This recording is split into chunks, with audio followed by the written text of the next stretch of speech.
Good morning दोस्तों, सभी को जय हिंद। कैसे हो सभी? सभी आशा करते हैं सभी घर पे रहे, सुरक्षित होंगे। ठीक है दोस्तों, आज की दोस्तों जो अपनी वीडियो है वो एक ऐसे शब्द के ऊपर है जिसको हम बचपन से पढ़ते आ रहे हैं। 8वीं 9वीं 10वीं 11वीं 12वीं हमने क्लास में पढ़ा है, लेकिन कभी उसके बारे में सोचा नहीं, उसके बारे में जानकारी ही नहीं लेना चाहा। तो दोस्तों ध्यान से वीडियो को देखना, अंत तक वीडियो को देखना, आपको बहुत जानकारी मिलेगी। दोस्तों ये शब्द है जो इसे हम क्या कहते हैं? पाई। इसे क्या कहते हैं हम? पाई। ये पाई जो शब्द है वो आया कहां से? पाई शब्द आया कहां से? इसका मान कितना होता है? पाई का मान कितना होता है? पाई एक संख्या है भी या नहीं, इसके बारे में आप बहुत सारी जानकारी सीखेंगे। सबसे पहले दोस्तों बता दें, जो पाई शब्द है वो एक ग्रीक भाषा का अल्फाबेट है। और ग्रीक भाषा का क्या है? एक अक्षर है। जैसे ABCD अपने इंग्लिश में होती हैं ऐसे। और वे कौन से स्थान पर आता है? ग्रीक भाषा में 16वें स्थान पर आता है। ग्रीक भाषा का 16वां अक्षर कौन सा है? वो है अपना पाई। जैसे अपना 16वां अक्षर कौन सा होता है? अंग्रेजी में बात करें तो P होता है। ऐसे ग्रीक भाषा का 16वां अक्षर कौन सा होता है? पाई होता है।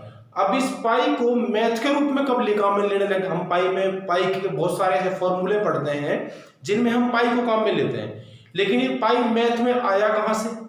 अब इसके लिए थोड़ा चलते हैं हम पीछे। 3500 ईस्वी पूर्व। दोस्तों क्या हुआ? 3500 ईस्वी पूर्व जब लोग अपने घर से बाहर जाते थे तो लोगों के पास बहुत सारा सामान होता था। अब वो सामान को एक जगह से दूसरी जगह ले जाने में, सर पर ले जाने में बहुत ज्यादा परेशानी होती थी।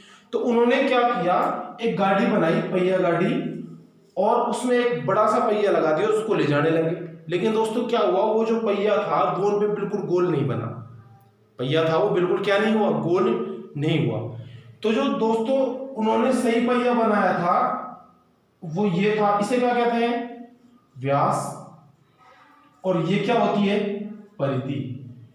अब जो बिल्कुल सही पहिया होना चाहिए, जो वस्तु बिल्कुल गोल होगी, उसकी परिधि और व्यास का अनुपात कितना होगा? 22 और 7।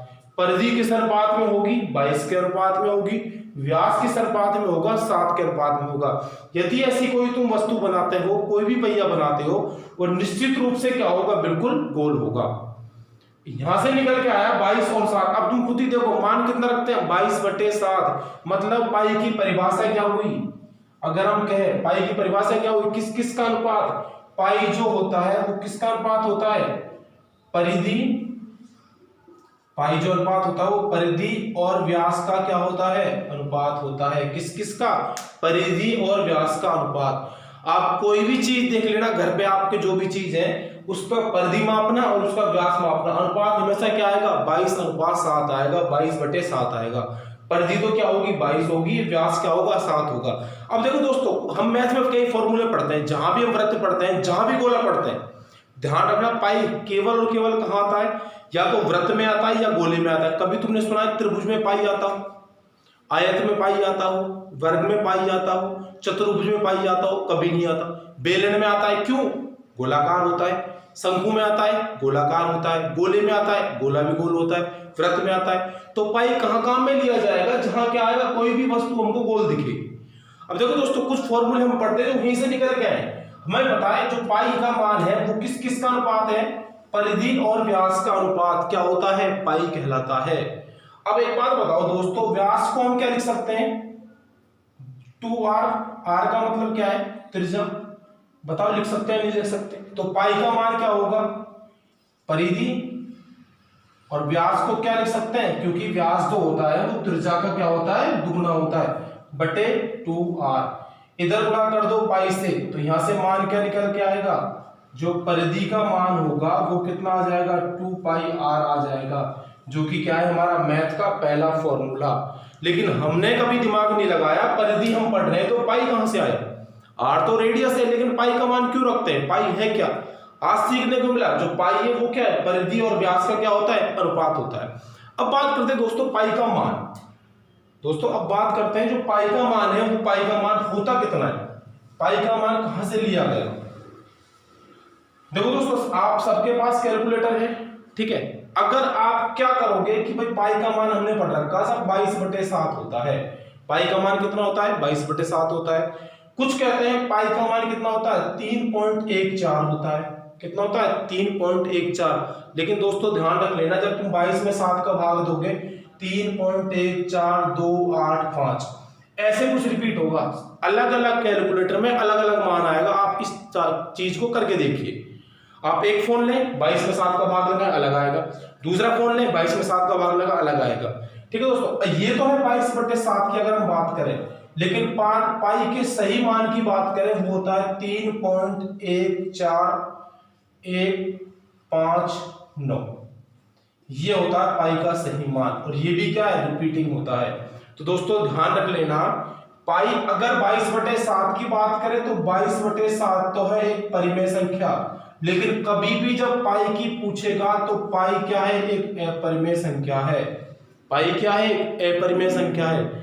अगर हम 22/7 सही मान नहीं लेते हैं, ये पाई का एक्यूरेट मान नहीं होता है। दोस्तों पाई का एक्यूरेट मान याद करने के लिए तो कई सुपर कंप्यूटर फेल हो गए, क्योंकि ये लगातार चलता, कभी रिपीट नहीं होता। 3.141596543 ऐसे चलता, लगातार चलता रहता है। पाई की पूरी बुक है, पाई का वर्ल्ड रिकॉर्ड बना हुआ है। आप पाई के कितने मान याद कर सकते हो। तो दोस्तों ध्यान रखना, 22/7 अगर 22 में 7 का भाग लगाएंगे तो ये मान आएगा, लेकिन अगर पाई की बात करें पाई का एक्यूरेट मान होता है ये। अब दोस्तों एक चीज हो, हमारे यहां हमको पता नहीं है पाई डे किस दिन मनाया जाता है, पाई दिवस किस दिन मनाया जाता है।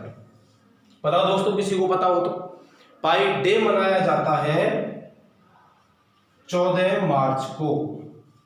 किस दिन मनाया जाता है 14 मार्च को। अब आप ये पूछोगे, ये सोच रहे होगे कि 14 मार्च को ही क्यों मनाया जाता है, तो वो देखो कहां छुपा हुआ है पाई के मान में। 3 कौन सा महीना, तीसरा, 14 तारीख, तो 14 मार्च को क्या मनाया जाता है पाई डे। और एक फिक्स समय पर मनाया जाता है पाई डे, एक फिक्स समय पर मनाया जाता है। कब मनाया जाता है 1:59। और ये मान भी किसमें छुपा हुआ है पाई के मान में। देखो 1.59, तो 1:59 को 14 मार्च को क्या मनाया जाता है दोस्तों, पाई दिवस मनाया जाता है। ठीक है दोस्तों, तो एक चीज हमको ध्यान रखनी है कि जो पाई का मान है वो हमेशा किस में लेना है, जहां वृत्त आएगा जहां गोला आएगा, जहां वृत्त आएगा जहां गोला आएगा। जैसे उसमें हमारा बेलन भी आ सकता है, ठीक है दोस्तों, उसमें हमारा गोला ले सकते हैं, उसमें हमारा शंकु भी ले सकते हैं। तो जितने भी जिनके गोलाकार पृष्ठ होगा वहां किसका मान लिया जाएगा, पाई का मान लिया जाएगा।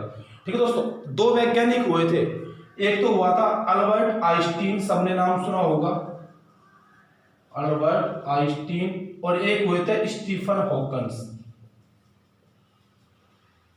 2 वैज्ञानिक हुए थे, 2 जाने पहचाने वैज्ञानिक है दोस्तों। इनका भी पाई से कुछ ना कुछ संबंध है।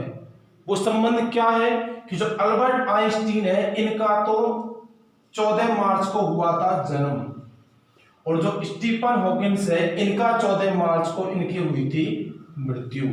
तो दोस्तों ध्यान रखना है, पाई के बारे में अभी तक हमने क्या पढ़ा था, पाई का मान 22/7 होता है, लेकिन नहीं, पाई के बारे में, पाई आया कहां से, पाई को क्यों हम वृत्ताकार चीजों के साथ लेते हैं, पाई के बारे में जो संपूर्ण जानकारी है वो ये है।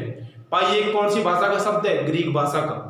ठीक है दोस्तों, पाई डे किस दिन मनाया जाता है 14 मार्च को। कितने बजे मनाया जाता है 1:59। 14 मार्च को 2 घटनाएं और हुई थी। अल्बर्ट आइंस्टीन का क्या हुआ था जन्म, और स्टीफन हॉकिंस की क्या हुई थी मृत्यु। पाई हमेशा कहां लेंगे, जहां वृत्ताकार पृष्ठ आएगा। तो दोस्तों एक छोटी सी जानकारी आपको देनी थी, किसके बारे में, पाई के बारे में। और पाई का अगर सही मान बात करें, अगर पाई की बात करें, पाई एक कैसी संख्या होगी, मैंने बताया था अपरिमेय संख्या होगी। लेकिन अगर बात करें 22/7 एक कैसी संख्या है, वो परिमेय संख्या है। जब अगली वीडियो में हम संख्याओं का क्लासिफिकेशन पढ़ेंगे, संख्या पद्धति चालू करेंगे। अभी तो कई लोगों को यही नहीं पता संख्याएं कितने प्रकार की होती हैं, संख्याओं की शुरुआत कहां से होती है। जो अपने दोस्तों नेक्स्ट वीडियो आएगी उसमें हम क्या करेंगे, संख्याओं का क्लासिफिकेशन करेंगे पूरी का, कि पहले संख्याएं कौन सी है, कितने भागों में बांटा गया, उसके कितने भाग हैं, अंतिम तक चलेंगे। ठीक है दोस्तों, आज एक छोटी सी जानकारी हमको देनी थी, किसके बारे में, पाई के बारे में।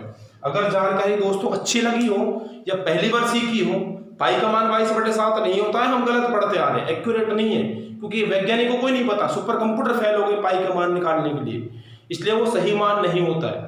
दोस्तों अगर आपको आज की जानकारी अच्छी लगी हो तो प्लीज वीडियो को शेयर करें, लाइक करें और चैनल को क्या करें, सब्सक्राइब। क्योंकि ये जानकारी शायद ही मेरे को पता है, कुछ ही लोग होंगे जिन्होंने पता होगा, लेकिन पहली बार ये चीज हम पढ़ रहे हैं। ठीक है दोस्तों, बहुत बहुत धन्यवाद।